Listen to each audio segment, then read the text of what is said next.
Welcome to Hartford Parent University's webinar, Not My Kid, What Every Parent Should Know, Drug and Alcohol Awareness. My name is Honey Matoni, and I will be your presenter for today. With that being said, let's get started. Topic of discussion, a video presentation by drugfreeworld.org, 10 steps parents can take today, drugs and your kids learning to recognize the sign.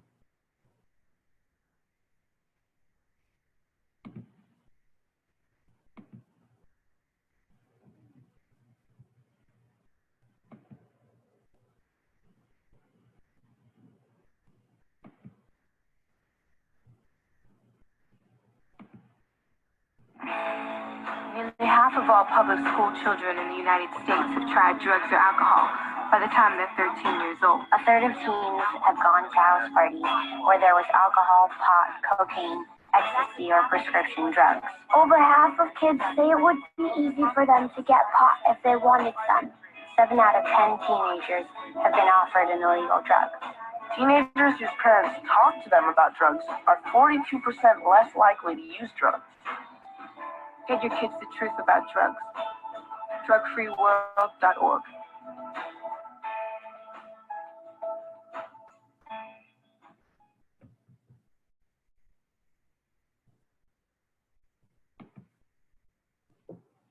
Ten steps parents can take today. Talk to your children about the danger of drugs. Research indicates that kids who learn about the risk of drugs up to 50% less likely to use drugs. Have family dinner. Eating dinner together 5 to 7 nights a week as opposed to 0 to 2 nights reduces the chances of children abusing drugs. Set and enforce a curfew and monitor late night activities. Be sure to lead by example. Be a good role model. Don't use illegal drugs and be careful of use of legal prescription drugs. Don't assume your teenager or his or her friends have not, do not, or will not use drugs because they are good kids. Plenty of good kids make bad choices. Treat yours and your children's prescription medications as if they were dangerous if anyone else has access to them. Allow no access by anyone other than yourself. Monitor and secure alcohol. The easiest place for teens to get beer is next to the milk in their own refrigerator. Learn the signs and symptoms of substance use and abuse. Seek professional help early. Watch television with your children and use it to discuss family values, norms, and expectations. Know your children's friends and their friends' parents.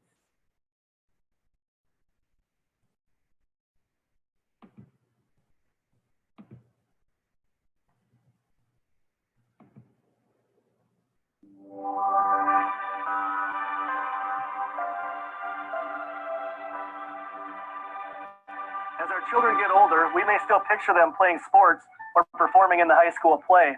It's hard to imagine that innocence being lost to drugs, but for far too many youth, it's happening. Law enforcement is working hard, going after dealers and suppliers, but we can't do this alone. We need parents' help. It starts at home with candid conversations between you and your teens about the dangers of drugs and how easy it is to make poor decisions. Wax, Molly, dabs. It's all unfamiliar territory to many parents. Through this educational video, we hope to help you recognize the signs in this ever-changing drug culture. So this is your typical teenager's bedroom. Don't be fooled. Even good kids can make poor decisions. Whether your child is an athlete, straight-A student, or a band member, even the best of kids can get wrapped up with the wrong crowds. Let's start with the nightstand. At first glance, you may not see anything that looks suspicious or out of the ordinary, but take a look at this Red Bull can. Even ordinary everyday objects can actually be hiding places for drugs, things that your kids want to conceal from you. So it's important that you're picking these things up and looking at them. We also have what looks like, could be just your typical lip balm container. However, this is commonly used for storing marijuana wax. Marijuana wax is a very sticky substance, so it's often found in these silicone containers.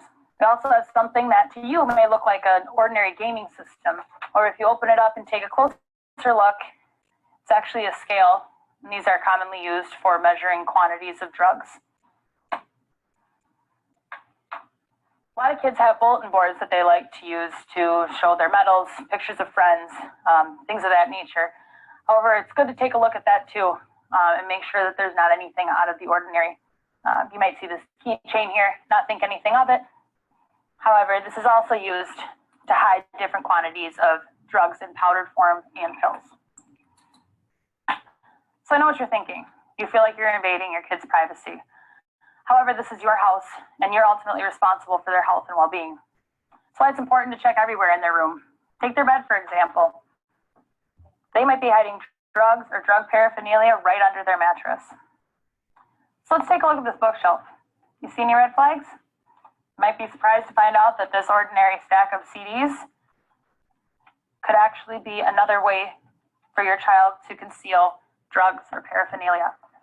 The thing about kids is they'll spend most of their day trying to conceal the fact that they're using drugs. Take a look at this glasses case. If you don't open it, you never know what's inside. Now, a dresser may be one of your more typical hiding spots, but when was the last time you actually went through your kids' clothes? It's important when you're doing this that you're not just opening up and looking inside. You need to be going through the clothes because it can hide any number of items. Take a look at this, for example. It might just look like a small coin purse, but when you open it up, you can hide any number of small things inside. Don't skip over something just because you think you know what's in it. What about their backpack? This is usually something that never leaves your kid's side, so it's important that you go through it often. Make sure you're checking every pocket and every corner. Now, one of the last places that you might think to look is in their trash can. But make sure you're checking it out. They might have some residue and even packaging. This might look like your ordinary Ziploc bag, but down here in the corner, look at this. This is used for packaging small amounts of drugs. They'll put them in the corner, twist it off, and tie it up. So if you're seeing things like this in your kid's trash can, you might want to have a discussion. Also, make sure you're checking their bathrooms.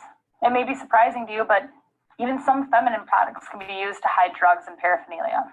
Just like with the Red Bull can. You want to make sure that you're picking these things up and manipulating the canisters to make sure it's not a concealable device. Kids don't just wake up one day and start doing heroin. It often starts with prescription pills. That's why it's important to make sure that you're keeping track of all of your prescriptions and, if possible, locking them up. Another thing to note is all prescriptions should be properly labeled. It is illegal to possess any bottle of prescription pills without their intended prescription. Remember, it may not be your kids abusing the pills, it may be your kids' friends. So again, the best prevention is to lock them up. Finally, make sure you're checking your kids' phones. You pay for it, you have a right to go through it. Make sure you know their passcodes, look through their text messages and their apps. If you see words like got any, you good, looking for zip, or you looking, those might be key phrases for drug use. Now, we've only just scratched the surface on the types of paraphernalia to be on the lookout for. Educate yourself as much as possible, especially on what these drugs look like. These are real examples of drugs that law enforcement officers encounter on a daily basis when dealing with our teens and drugs. Many of you would recognize marijuana or a marijuana cigarette, but many drugs are becoming harder and harder to recognize. These new drugs are evolving. This is an example of marijuana wax that our teens are purchasing today. This is an example of marijuana wax in a much larger quantity. It may not look dangerous just by looking at it, but the truth is marijuana wax is up to 9 times stronger than traditional marijuana. Marijuana wax comes in many different forms and is referred to as wax, dabs, or honey oil, and can be extremely dangerous. Ecstasy has been around for many years, and the new form of ecstasy is Molly, which comes in a pill format. This is very popular in the teen party scene today. Heroin can be found in many different forms. It can be found as a white or off-white powder, and it can also be found as a black sticky substance known as black tar heroin. It typically will come in small bindles such as this. Heroin is extremely dangerous, not only because it's hard to tell the potency from batch to batch, but in recent months, Minnesota has had shipments of heroin that has been laced with the synthetic opioid fentanyl. This combination has proven to be deadly and is responsible for several deaths in Minnesota and nationwide. Oftentimes, teenagers begin their drug use by stealing prescription medication from the medicine cabinet of parents, family, or friends. Some examples of prescription medications would be amphetamines, hydrocodone, oxycodone, or OxyContin, along with morphine pills. Many law enforcement agencies now have drug drop-off locations. If you have unused, expired, or unwanted prescriptions, please reach out to your local law enforcement to inquire about these locations. Synthetic drugs like these are an emerging choice of drug for our teens today. These synthetic drugs are created to mimic the effects of cocaine, meth, LSD, and marijuana. They come in many different forms. Most often, synthetic drugs are purchased online, oftentimes from China or other countries around the globe. They are often marketed as the natural or legal form of LSD. These drugs are illegal. From the Twin Cities to Greater Minnesota, we are seeing drugs destroy lives. Teens often want their privacy, but as parents, it's your job to protect and keep your children safe.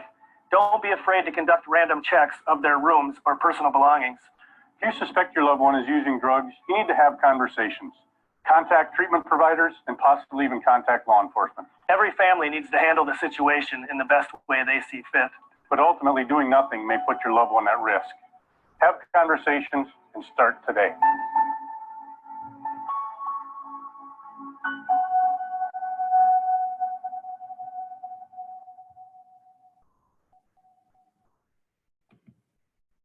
Resources. You can always go back to Drug Free World and try out the other videos, or you can also reach out to us at HartfordParentUniversity.org. I hope that you enjoy this virtual learning of Not My Kid, What Every Parent Should Know, and try our other sessions that we have to offer. Until then, I'll see you soon.